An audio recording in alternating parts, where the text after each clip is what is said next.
Hello friends, आज की video में आपका स्वागत है। आज की वीडियो में हम 8 पे कमीशन के जो रिसेंटली में यूनियन कैबिनेट के द्वारा अप्रूव किया गया है, उसी के उपलक्ष्य में ये वीडियो बनाया गया है। बहुत सारे न्यूज़पेपर में इसके इस्टेब्लिशमेंट की बात कही गई है। साथ में न्यूज़ के साथ बहुत सारी भ्रांतियाँ भी इसके साथ फैली जा रही है, जो काफ़ी एम्प्लॉयज़ उससे प्रभावित हो रहे हैं। तो इसलिए इसी को क्लियर करने के लिए और साथ में आपका एंटिसिपेटेड एक अमाउंट है जो आपको बढ़ सकता है बेसिक में, तो इसी के बारे में इसमें डिस्कस करेंगे। तो आइए शुरू करते हैं इस वीडियो को। सबसे पहले जैसा आपको पता है कि यूनियन कैबिनेट ने 8 पे कमीशन के फॉर्मेशन को अप्रूवल दे दिया है। इससे सेंट्रल गवर्नमेंट एम्प्लॉइज़ के सैलरी में रिवीजन और इसके डियरनेस अलाउंस में इसका इफ़ेक्ट नज़र आएगा। इस रिकमेंडेशन का जो इफ़ेक्टिव डेट है 1 जनवरी 2026 को है।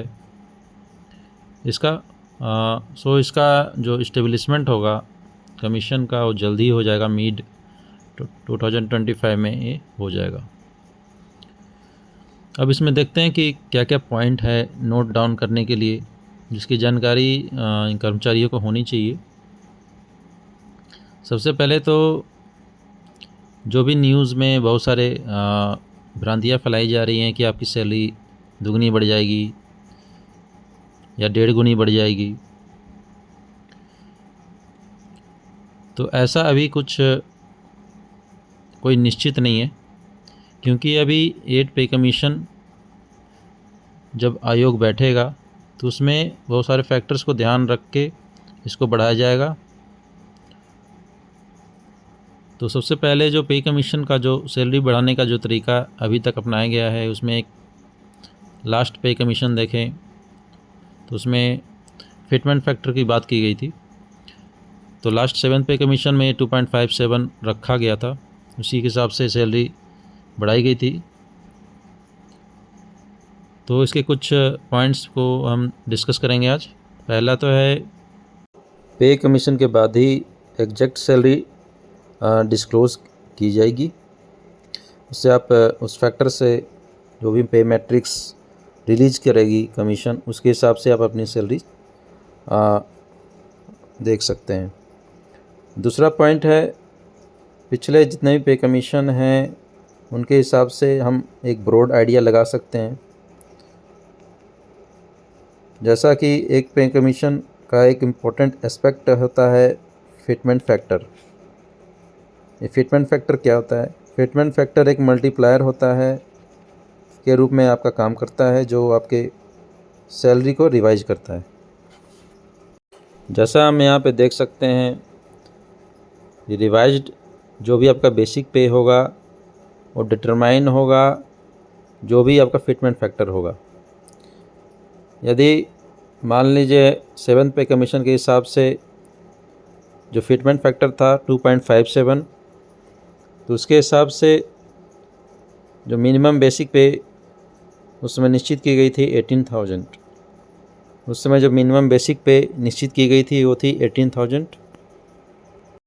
इस फिटमेंट फैक्टर को आपके बेसिक जो भी करंट बेसिक पे होगा उससे मल्टीप्लाई किया जाएगा, और जो भी निकल के आएगा वो आपका 8 पे कमीशन के हिसाब से नया बेसिक पे बन जाएगा। नया बेसिक बढ़ने से आपको जितने भी अलाउंसेस आपके बेसिक पे में लागू होते हैं वो आपके करंट वाले बेसिक पे के हिसाब से लागू होगा। साथ में जो भी अभी तक का डीए होगा वो 0 पे आके रुक जाएगा, और फिर से 6 मंथली जो भी आपका डीए बढ़ता है वो आपके नए बेसिक के हिसाब से ही बढ़ेगा। और भी अलाउंस हैं जैसे HRA हो गए, टीए, ये आपके न्यू बेसिक पे के हिसाब से बढ़ेंगे। जो करंट में जो एम्प्लॉय हैं उन्हें तो पे कमीशन का फ़ायदा होगा ही, साथ में जो पेंशनर्स हैं उनके भी बेसिक पे में वृद्धि देखी जाएगी। तो अब हम एक एग्जांपल लेते हैं 8 पे कमीशन का यदि हम फिटमेंट फैक्टर ज़्यादा तो नहीं 2.25 ही लेके देखते हैं, मिड एक रेंज में लेके देखते हैं। इस टेबल में मैंने फिटमेंट फैक्टर 2.25 रखा है। ये पूरी तरह से एक एक्सपेक्टेड अमाउंट है। लेवल 1 से लेके लेवल 5 तक का टेबल है। लेवल 1 में पहले देखिए जो 1800 ग्रेड पे है, सेकंड जो लेवल था 1900 ग्रेड पे था, थर्ड का 2000, 4 का 2400 ग्रेड पे था और 5 का 2800 ग्रेड पे था। इसके हिसाब से हम देखेंगे तो लेवल 1 का हम देखेंगे 7th पे कमीशन में स्टार्टिंग बेसिक पे था 18,000 था। तो यदि हम यहाँ पे 2.25 का फिटमेंट फैक्टर लगाते हैं तो जो नया एंट्री बेसिक पे हो जाएगा लेवल 1 का वो हो जाएगा 40,500। उसी तरह लेवल 2 का हम देखते हैं, एंट्री पे जो 7th पे कमीशन में था वो 19,900 था। जो 2.25 का अगर फिटमेंट फैक्टर लगाएंगे तो ये बढ़कर हो जाएगा 44,775। अब लेवल 3 का देखते हैं। इसमें 7th पे कमीशन के हिसाब से 21,700 था, ये बढ़कर हो जाएगा 48,825।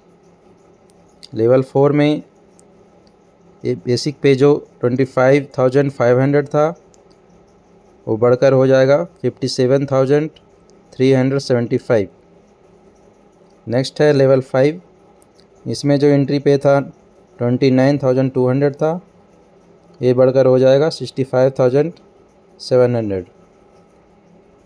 फ्रेंड्स, से जो भी फिटमेंट फैक्टर पे कमीशन के द्वारा लागू किया जाएगा उससे निश्चित है कि आपकी सैलरी में काफ़ी अच्छी वृद्धि होने की गुंजाइश है। साथ में जो भी अलाउंसेस बेसिक पे निर्भर करते हैं उन सभी अलाउंसेस में भी वृद्धि होगी, क्योंकि सरकार इस बार जो पे कमीशन लाई है उसका एक मकसद ये भी है कि कंजम्पशन को बढ़ाना है और कंजम्पशन बढ़ाने में सरकारी कर्मचारियों का काफ़ी अच्छा योगदान होता है। तो इसलिए सरकार चाहती है कि सैलरी में काफ़ी वृद्धि होगी, तभी सरकारी कर्मचारी अपना कंजम्पशन स्तर बढ़ाएंगे, जिससे अल्टीमेटली जीडीपी और इसके इकनॉमी पे प्रभाव पड़ेगा। तो आज की वीडियो में बस इतना ही।